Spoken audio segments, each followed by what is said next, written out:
and a warm welcome to another bulletin of news and information for the radio and television trade.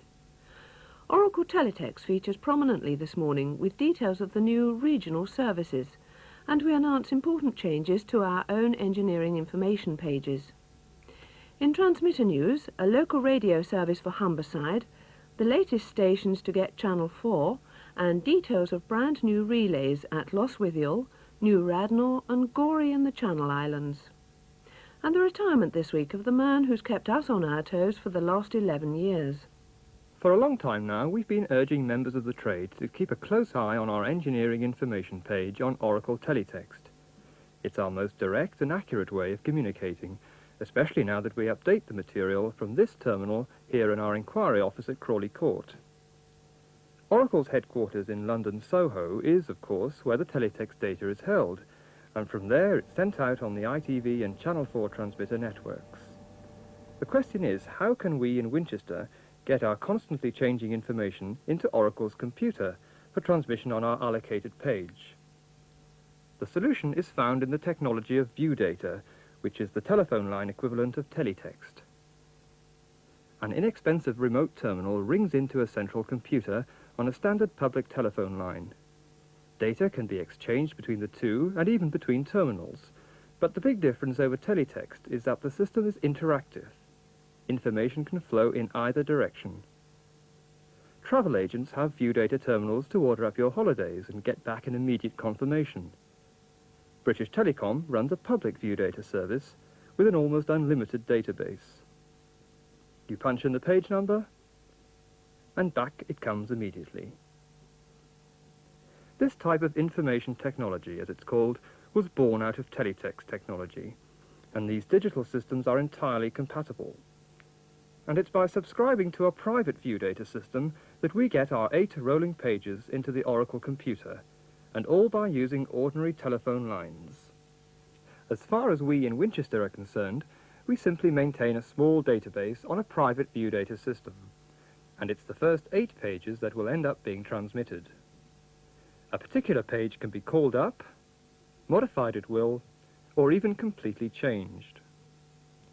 We usually finish off a page by having a light blue background, and then in dark blue letters, the message "More" follows.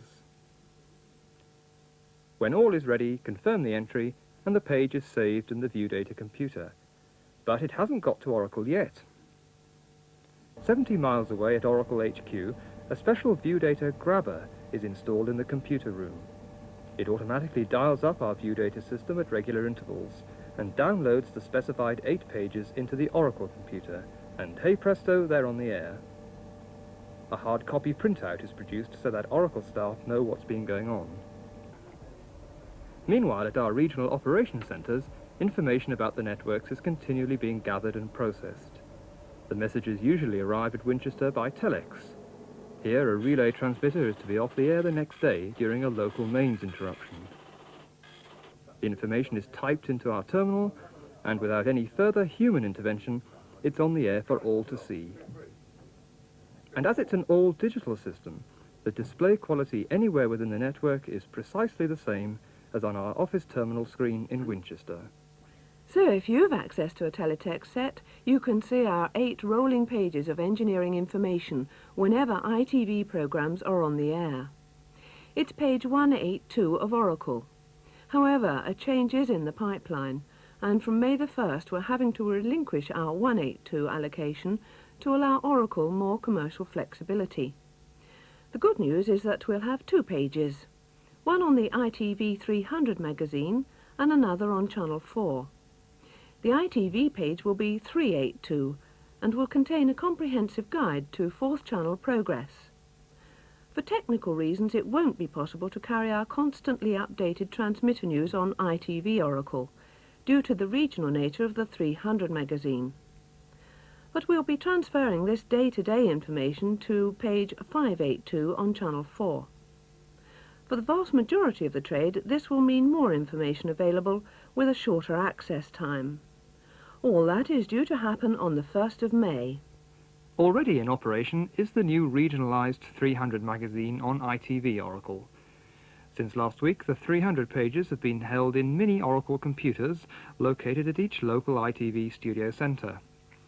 This gives every ITV area its own personalised index page, although the main object is to permit local advertisements, TV schedules and local weather details. In practice, all this data is originated at Oracle headquarters in London, but is sent out overnight to each ITV region over ordinary telephone lines, in a similar way to our own view data system. When funds permit, it's hoped to have editorial staff in each region to originate local news and information, but that's something for the future. Transmitter news now, starting with independent local radio. On Humberside, trade tests have already started for Viking Radio. About 820,000 people live within the total survey area of the VHF transmitter sited at High Hunsley. In addition to Hull and Goole, it will also serve Great Driffield and Beverley to the north, as well as Scunthorpe, Brigg and Grimsby to the south. Transmissions in stereo are on 102.7 MHz, and they use mixed polarization. Incidentally, the VHF trade tests are liable to interruptions tomorrow. The daytime medium wave service area is similar, being perhaps slightly restricted in northern and western parts. The transmitter is at Gox Hill, just across the Humber from Hull, and it uses a frequency of 1161 kHz. That's a wavelength of 258 meters. Viking Radio is already on trade tests and programmes are due to start a week today. That's the 17th of April.